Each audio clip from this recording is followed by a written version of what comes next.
இங்க உடல்நிலை சரியில்லாத ஒருத்தர் குழந்தையோட நிக்கிற ஒரு அம்மாவை பார்த்ததும் பஸ்ல சீட்டு கொடுக்கறதுக்காக எழுந்திருச்சு நிக்கிறாரு. சீட்டு கிடைச்சதும் அந்த அம்மா குழந்தையோட உட்கார்ந்துறாங்க. ஆனா இப்படி இருக்கிற ஒருத்தர் நமக்காக சீட்டு கொடுத்தாருன்னு நினைச்சு பாவம் பார்க்காம அவங்க குழந்தை அவரை பார்க்க கூடாதுன்னு திருப்பி உட்காரச்சுக்கிறாங்க.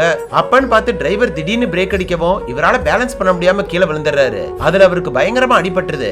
அப்ப கூட பஸ்ல இருக்கிற யாருமே வந்து அவரை தூக்க மாட்டேங்கிறாங்க. இதை பார்த்து இவரோட பாட்டி தான் வந்து அவரை தூக்கி விடுறாங்க. டிரைவரும் சடனா பிரேக் அடிச்சதுக்கு சாரி சொல்லாம இப்படி இருக்கிற ஆளை எதுக்கு பஸ்ல கூட்டிட்டு வரீங்கன்னு சத்தம் போடுறான். அத கேட்ட பாட்டிக்கு கோவம் வந்து இவருக்கு சப்போர்ட்டா சண்டை போட்டுட்டு இருக்காங்க. அப்பயும் பஸ்ல இருக்கிற எல்லாரும் டிரைவரை திட்டாம தேவையில்லாம சண்டை போட்டு டைமை வேஸ்ட் பண்ணாதீங்கன்னு இந்த பாட்டியை தான் திட்டுறாங்க.